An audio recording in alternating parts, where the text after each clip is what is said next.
My friend Mark warned me about the house. He said no one had entered it for decades. Even the town wanted nothing to do with it, as it was surrounded by so much gruesome and despicable history. But I didn't listen. How I wish I did. It was daylight when I decided to visit the property.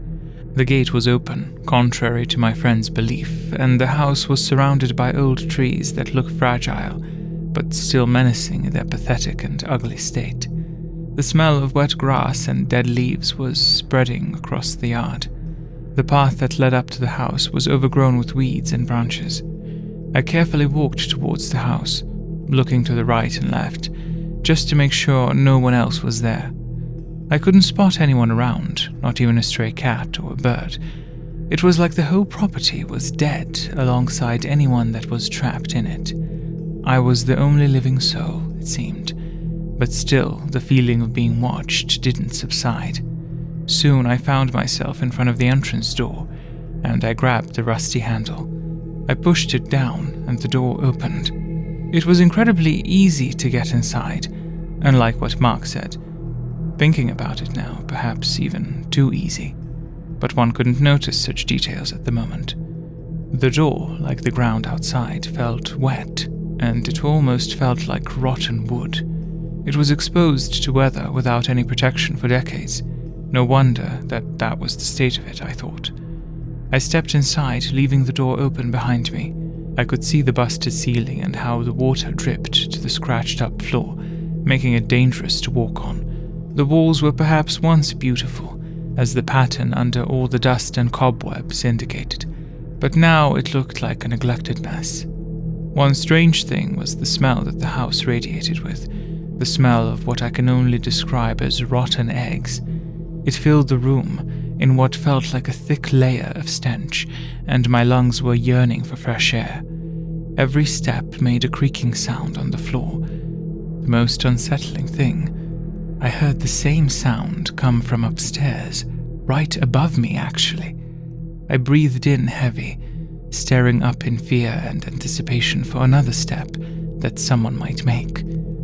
I never felt more scared, but as the fear was getting stronger, so did my curiosity. They both exponentially grew, until curiosity took the lead, and I made a step forward. I wanted to get to the staircase, but each step I made was now mimicked by another step in the upper floor. I was afraid, but astounded by the situation. Strange, unknown happenings gave me the feeling of excitement, and fear only woke up the thrill. Each step I made multiplied my emotions in that moment, almost like a hit of a drug, and I kept walking, making it to the staircase and climbing up faster and faster, feeling my legs become lighter each time. I was there, in front of only one door at the end of the stairs. I couldn't turn left or right.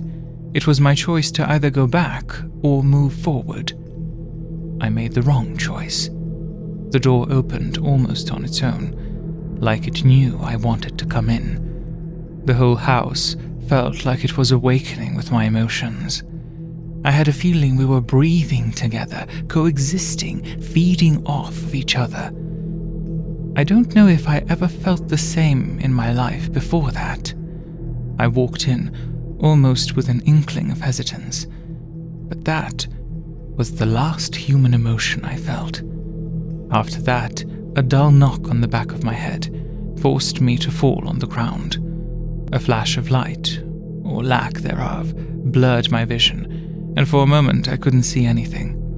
I felt weak, almost immobile, but still conscious. I found myself lying on my stomach. I wanted to wonder what happened, but I didn't have time. Footsteps approached me. I could hear them to my left, almost near my ribcage. Someone's foot touched my body. I couldn't tell the person or an entity did have some shoes on. The coldness of its body made me shiver. Soon I felt something light touch my face, and I realized it was hair. Long, humid hair that smelt of rain, dust, and rot. Its hair kept moving on the left side of my face, traveling down to my mouth. That thing was approaching me. It didn't take long before I felt its breath on me. Once again, cold, inhuman, primal, and vile in its nature. I could taste the decades of human remains on my lips. Then the most unfamiliar sensation took over my mind. My left kidney experienced a sharp, slow pain, as if someone took a needle of arm's length and began to stab me with it in the easiest but most torturous way imaginable. I wanted to scream for help, and even more so to relieve the pain, but no sound left my body. It was as if I was stunned and frozen in the moment of my everlasting torment. Then, it all ended. I don't remember what happened after that at the house. I probably couldn't withstand the pain anymore, and I blanked out. Last thing I recall is lying on the street as the rain was washing off the blood on the back of my jacket. A random passenger noticed me and called the ambulance. I was pronounced dead by the time I arrived at the hospital.